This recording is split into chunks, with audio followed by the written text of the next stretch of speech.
मैं सुनैना गुप्ता और आप देख रहे हैं एबीटीवी इंडिया न्यूज। बढ़ते हैं पूरे रिपोर्ट की ओर। राष्ट्रपति महोदय, माननीय प्रथम महिला महोदया का हार्दिक स्वागत, अभिनंदन और वंदन करते हैं। आज ये गोरखपुर, जिसमें सिद्ध पुरुषों की कृपा बनी हुई है और सर्वोत्तम प्रदेश की राह में अग्रसर है, आज महायोगी गुरु गोरखनाथ आयुष विश्वविद्यालय के शिलान्यास समारोह में हम हृदय से माननीय राष्ट्रपति श्री रामनाथ कोविंद जी, माननीय प्रथम महिला श्रीमती सविता कोविंद जी, माननीय राज्यपाल श्रीमती आनंदीबेन पटेल जी, माननीय मुख्यमंत्री माननीय राज्यपाल श्रीमती आनंदीबेन पटेल जी से भी हम अनुरोध करेंगे कि हम सब की ओर से माननीय प्रथम महिला महोदया श्रीमती सविता कोविंद जी को पुष्प भेंट कर उनका स्वागत और अभिनंदन करें। आप अपनी तालियों के प्रणाम मंच तक पहुंचाएं। बहुत बहुत स्वागत, अभिनंदन और वंदन आप सभी का। स्वास्थ्य सेवाओं की सुविधा बढ़ाने के साथ ही उन बातों पर भी जोर दिया है जो बीमारी की वजह बनती है। जब देश में स्वच्छ भारत अभियान चलाते हैं, जब देश में शौचालय का निर्माण होता है, जब देश में मुफ्त गैस कनेक्शन देने का अभियान चलता है, जब देश में आयुष्मान भारत योजना घर घर पहुंच रही है, मिशन इंद्रधनुष और पोषण अभियान चला, तो इसके पीछे प्रधानमंत्री जी की यही सोच थी कि देश की ज्यादा से ज्यादा आबादी स्वस्थ रहे। सरकार ने देश के गरीब और मध्यम वर्ग का विशेष ध्यान रखा है। सरकार ने प्रधानमंत्री आत्मनिर्भर स्वास्थ्य योजना की घोषणा की है। देश और प्रदेश सरकार की यही कोशिश है कि मेडिकल साइंस के लाभ से कोई भी वंचित न रह जाए। योग विश्व की अनमोल धरोहर है। इस धरोहर को आगे बढ़ाने का काम हमारे प्रधानमंत्री श्री नरेंद्र मोदी ने किया है। उन्होंने इसको अंतर्राष्ट्रीय स्तर पर लाने का जो कार्य किया है वह अभिनंदनीय है। इसके साथ ही सरकार द्वारा पारंपरिक भारतीय चिकित्सा पद्धति को प्रोत्साहित करने का जो कार्य किया जा रहा है वह देशवासियों को स्वस्थ एवं निरोग बनाने की दिशा में महत्वपूर्ण कदम है। अंत में मैं माननीय राष्ट्रपति महोदय जी के प्रति आभार व्यक्त करती हूँ। साथ ही कामना करती हूँ कि इस आयुष विश्वविद्यालय के निर्माण का कार्य शीघ्र, अति शीघ्र पूरा हो, ताकि पूर्वांचल क्षेत्र के निवासियों को इसका लाभ मिल सके। जय हिंद, आभार। अपने महान ग्रंथ योग शास्त्र की रचना करके समस्त मानवता को एक आदर्श जीवन पद्धति की अमूल्य शिक्षा दी। एक अन्य आयुष चिकित्सा पद्धति आयुर्वेद को दुनिया की प्राचीनतम औषधीय चिकित्सा प्रणालियों में से एक माना जाता है। आयुर्वेदिक उपचार में मन, शरीर और आत्मा के बीच संतुलन बनाए रखते हुए समग्र स्वास्थ्य प्रबंधन पर ध्यान केंद्रित किया जाता है।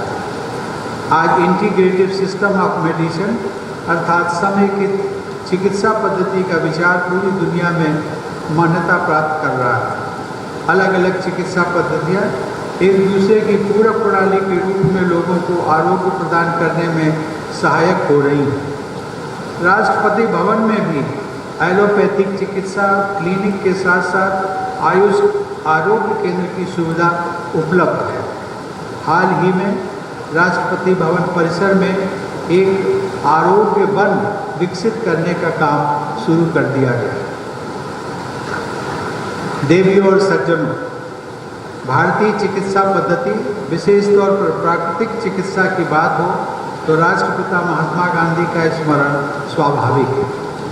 वे प्राकृतिक चिकित्सा के प्रबल पक्षधर थे और कहा करते थे कि शारीरिक उपचार के साधन हमारी प्रकृति में भी मौजूद हैं। वे इस बात से बहुत व्यथित रहते थे कि आधुनिक शिक्षा का संबंध हमारे दिन प्रतिदिन के जीवन के साथ नहीं है। विद्यार्थियों को अपने गांव और खेतों के बारे में ज्ञान नहीं होता। गांधी जी कहा करते थे कि हम सबको अपने शरीर के, गांव के अपने आसपास के क्षेत्र के बारे में ज्ञान होना चाहिए। विद्यार्थियों को गांव के खेतों में पैदा होने वाली फसलों तथा वनस्पतियों के बारे में जानकारी भी होनी चाहिए। अंदर इससे पहले राज्य सरकार ने जितने मेडिकल कॉलेजेस थे, अलग अलग विश्वविद्यालयों से जुड़े हुए थे, उनका सत्र नियमित नहीं हो पाता था, उनके पाठ्यक्रम में अंतर दिखाई देता था। लेकिन राज्य सरकार ने 2019 में आदरणीय प्रधानमंत्री जी के कर कमलों से प्रदेश की राजधानी लखनऊ में सदैव अटल बिहारी वाजपेयी जी के नाम पर अटल मेडिकल यूनिवर्सिटी का शिलान्यास किया। आज प्रदेश के सभी मेडिकल कॉलेजेस को उस विश्वविद्यालय से संबद्धता प्रदान करते हुए एक रूपता प्रदेश के अंदर मेडिकल एजुकेशन के क्षेत्र में लाने का कार्य किया गया। प्रदेश सरकार के पास टेक्निकल एजुकेशन से जुड़ा हुआ विश्वविद्यालय, जितने भी इंजीनियरिंग कॉलेजेज हैं, तकनीकी संस्थान हैं, उन्हें एक मंच से एक सूत्र के साथ जोड़ने के लिए उत्तर प्रदेश टेक्निकल यूनिवर्सिटी इस दिशा में कार्य कर रही है। लेकिन हमारी चिकित्सा, परंपरागत चिकित्सा पद्धति के लिए कोई एक ऐसा मंच नहीं दिख रहा था। इसलिए उत्तर प्रदेश के अंदर आयुष विश्वविद्यालय बनाने का निर्णय लिया गया और आज यहां पर महायोगी भगवान गोरक्षनाथ की इस पावन धरती पर उन्हीं के नाम पर उत्तर प्रदेश का पहला आयुष विश्वविद्यालय महायोगी गुरु गोरखनाथ आयुष विश्वविद्यालय का शिलान्यास और भूमि पूजन का कार्यक्रम अभी माननीय राष्ट्रपति जी के कर कमलों से संपन्न हुआ है। मैं आपका आशीर्वाद एवं रुचि आयुष चिकित्सा पद्धति में प्रारंभ से ही रही है, जिससे आयुष विभाग के प्रदेश में पृथक स्थापना आपकी देन है, जिसके फलस्वरूप प्रदेश में आयुष विभाग की दिन प्रतिदिन आम जनता की सेवा, कोविड काल में कोरोना वायरस के रूप में आयुष चिकित्सकों का योगदान, आयुष मेले का आयोजन, आपके कुशल निर्देशन में आयुष विभाग को एक नई पहचान मिली है। वर्तमान में प्रदेश में आयुष के 94 महाविद्यालय हैं, 12 विभिन्न विश्वविद्यालयों से संबंध होकर संचालित हो रहे हैं, जिससे परीक्षा एवं संबद्धता में एक रूपता न होने के कारण विद्यार्थियों को विभिन्न समस्याओं का सामना करना पड़ता है। प्रदेश में योग एवं प्राकृतिक चिकित्सा संचालन होने की कोई स्पष्ट गाइडलाइन नहीं है। इन सब परेशानियों को देखते हुए जनहित में माननीय मुख्यमंत्री जी आप द्वारा यह साहसिक निर्णय लेते हुए आयुष विश्वविद्यालय की स्थापना करने का निर्णय लिया गया। यह विश्वविद्यालय भारतीय चिकित्सा पद्धति एवं योग में शोध करते हुए प्रदेश को एक नई पहचान देगा। माननीय प्रधानमंत्री जी के आशीर्वाद से अंतर्राष्ट्रीय योग दिवस 170 देशों द्वारा मनाया जा रहा है, जिससे आयुष विभाग विश्व स्तर पर एक अलग पहचान बना चुका है। आपके दिशा निर्देशन एवं नेतृत्व में आयुष कवच ऐप का आयुष विभाग द्वारा निर्माण किया गया, जिसके माध्यम से लगभग प्रतिदिन 26 लाख लोग आयुर्वेद, योग एवं आयुष के हर विधा के चिकित्सकों के माध्यम से चिकित्सा की सुविधा प्राप्त कर रहे हैं। मैं गोरखपुर वासियों और विशेषकर उत्तर प्रदेश वासियों को यह भी बताना चाहता हूं, यह विश्वविद्यालय गोरखपुर की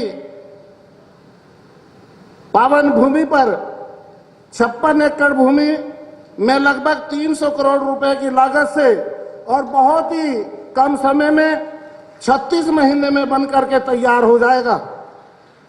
मैं आशा करता हूं माननीय मुख्यमंत्री जी आपके कुशल निर्देशन में आयुष विभाग जन जन को स्वास्थ्य लाभ देने में प्रतिदिन प्रगति करेगा।